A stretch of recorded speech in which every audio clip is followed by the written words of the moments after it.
Hey guys, so I decided I'm going to make a video to kind of help with Chapman's points because I know it can be hard to remember them all. So for the first three, we have the middle ear, the sinuses, and the pharynx. So to remember these first 3 points, I tell myself ear, nose, throat. So I have my little guy I drew here, and as you can see, there's his ear. And if we were to draw a line straight down from his ear, we would end up at the medial clavicle. So for the anterior point for the ear, we are going to end up with it being superior to the medial clavicle. Also, when you say ear, nose, throat, ear comes first. So you can remember the posterior point is C1 posterior rami.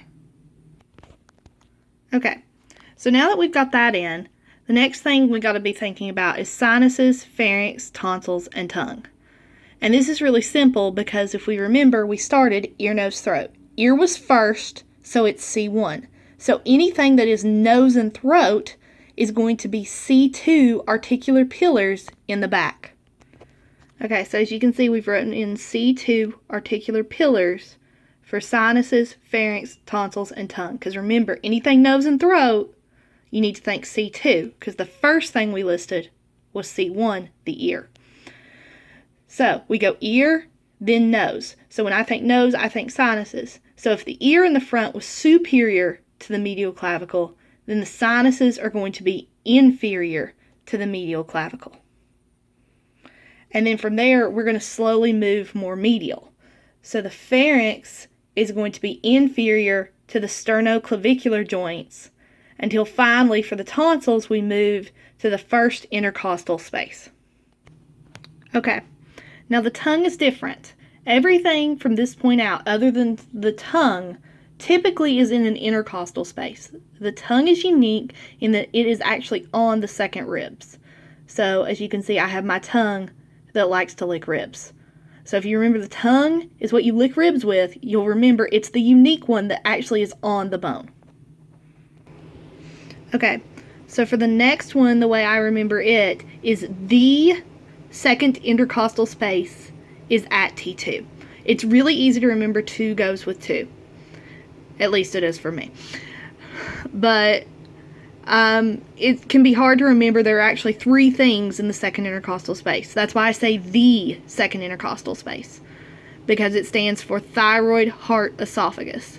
So if you remember the second intercostal space is T2, you're good to go.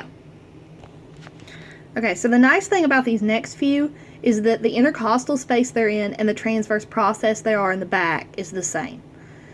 Lungs pretty easy, because if you think about where the lungs roughly start, you're going to be about the 3rd intercostal space for the upper lungs, and then you just move down one to the 4th intercostal space for the lower lung. Okay, so for the next 3, I like to remember them together. So for stomach acidity, I always remember I eat at 5. I know most of us eat later, but I usually eat dinner around 5. So if I eat at 5, in the 5th left intercostal space, and then in T5 on the left for the back. So the next thing I think is the stomach is on the left. So if I was to move across from the stomach to the right, I would be at my liver. So that means the liver's Chapman's point starts in the 5th intercostal space. But then I remember that the liver is a very big organ. It's bigger than the stomach. So it's going to be the 5th and 6th right intercostal space. Now to remember gallbladder, I remember it's located on the underside of the liver, so it gets the bottom number for the liver Chapman's points. So if you just have 6 intercostal space and T6 on the right, then you're just talking about gallbladder. Okay, so here are my next 2 that I'm going to group together. The pancreas and the spleen. So the way I remember these is I say pancreas, and I stop short of the S. If you count those letters, that's 7 letters. So the pancreas is in the 7th intercostal space on the right. Now, if you were going to say the full word pancreas, you'd be missing the letter S. So where does that S go? It goes to the spleen, which is the 7th intercostal space on the left. So that's how I remember those 2 together. Okay, So our next point is going to be the small intestine. So the way I do it is I take my S, wrap it around. Now it's an 8, and it's the intestine. So it's 8 to 10 intercostal space, and T8 to 10 transverse process on the back. Okay, so our next point to remember is the pylorus. It's going to be in the midline of the sternum in the front, and it's going to be the transverse process of T9 in the back.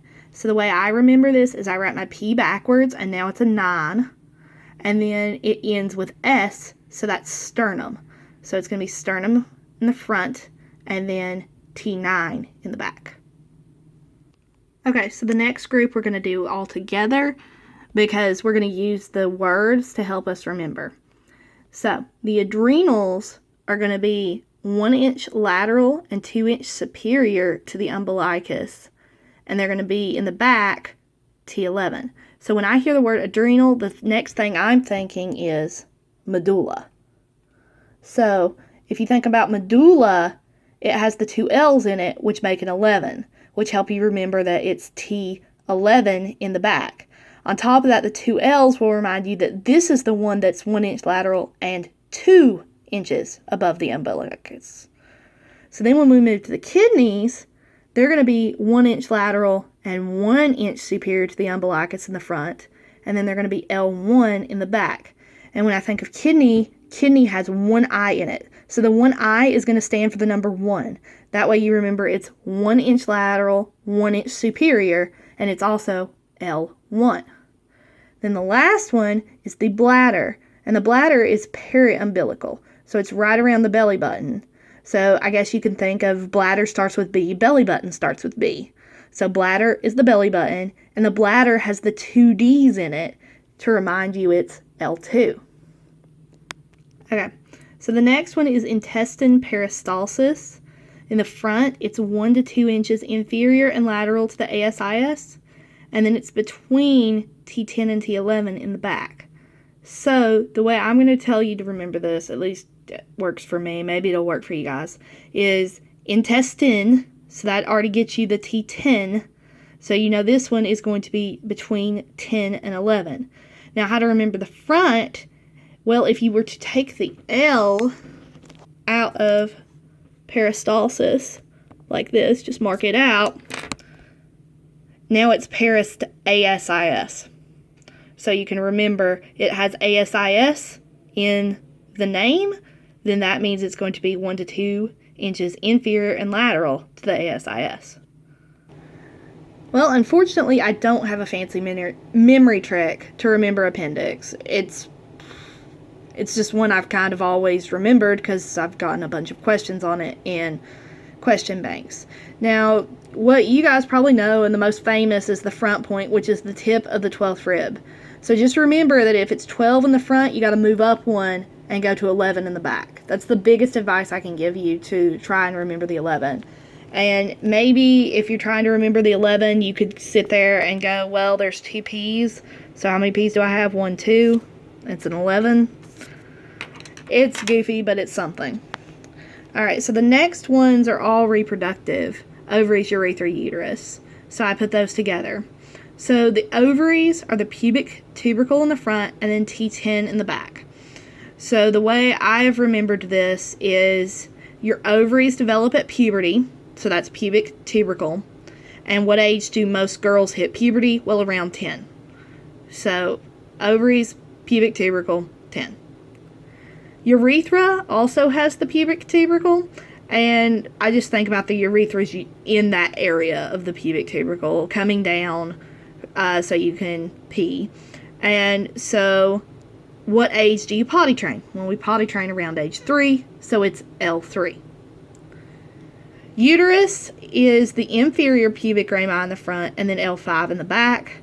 So when I think about the uterus, it's the womb. So I say, well, how many babies can you ram in there? About 5. And that's probably the racist one of these. It's racy and horrible, but I'm sorry. That's about as good as it's going to get to remember that. So we'll move forward and we'll get the last few points. Okay, so let's get those last few points. So for the rectum, in the front it's the lesser trochanters. In the back it's the lateral aspect of the middle sacrum.